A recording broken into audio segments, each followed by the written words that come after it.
Hai, pernah mendengar restoratif justice? Penasaran dengan restoratif justice? Yuk kita bahas bersama. Restoratif justice kini hadir sebagai wajah baru dalam sistem pemidanaan di Indonesia. Di tengah krisis overcrowding lembaga pemasyarakatan dan kegagalan sistem pemidanaan yang hanya berorientasi pada penjara, maka hadir sebuah pendekatan baru yang tidak hanya semata-mata untuk menghukum pelaku, tetapi juga untuk memulihkan korban dan juga untuk harmonisasi sosial.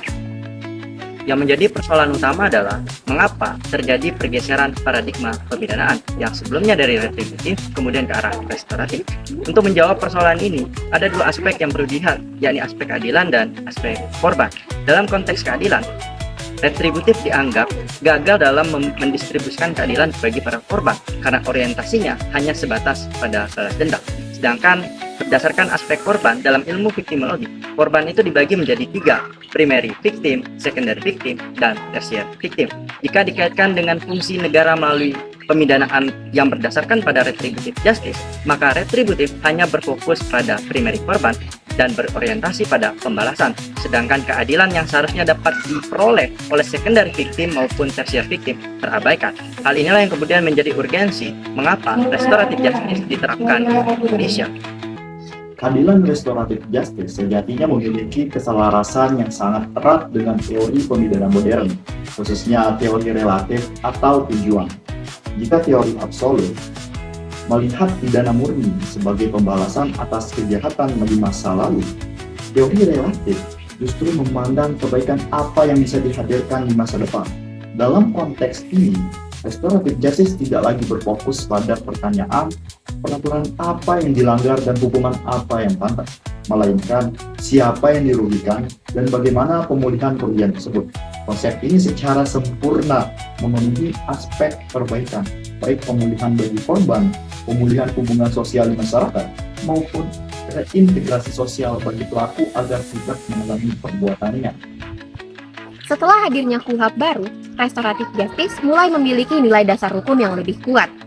Dalam KUHP baru, tepatnya dalam pasal 79 ayat 8, mekanisme keadaan restoratif dapat dilakukan pada tahap penyelidikan, penyidikan, penuntutan, sampai dengan masuknya pemeriksaan ke pengadilan.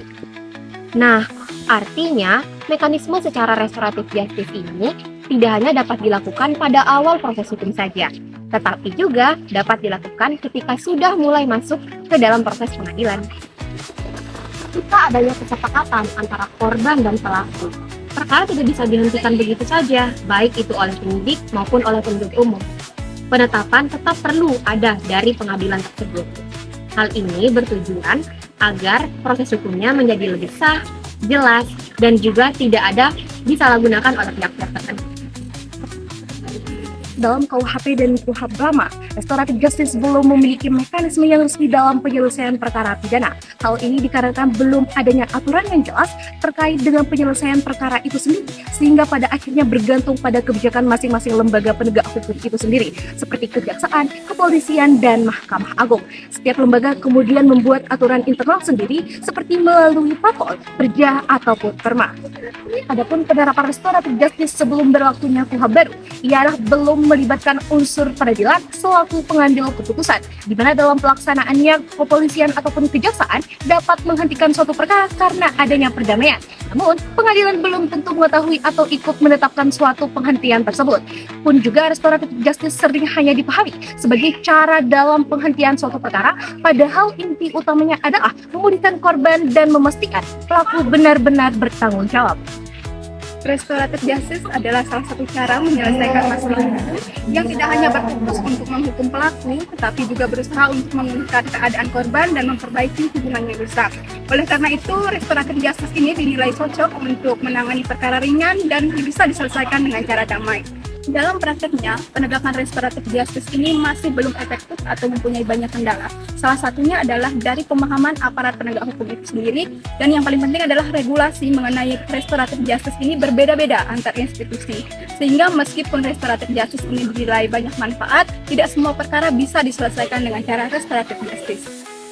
Mari kita menarik kesimpulan dari seluruh pembahasan yang telah dipaparkan tadi, bahwasanya restoratif justice merupakan pendekatan penyelesaian perkara pidana yang menekankan pemulihan korban, tanggung jawab pelaku, dan pemulihan hubungan sosial, bukan hanya pembalasan. Pendekatan ini muncul karena sistem pemidanaan yang terlalu berorientasi pada pidana penjara yang dinilai tidak lagi efektif dan menimbulkan berbagai persoalan seperti overcrowding lembaga permasyarakatan. Restoratif justice juga selaras dengan perkembangan tujuan pemidanaan modern yang tidak hanya menghukum tetapi juga mengutamakan rehabilitasi dan reintegrasi sosial pelaku.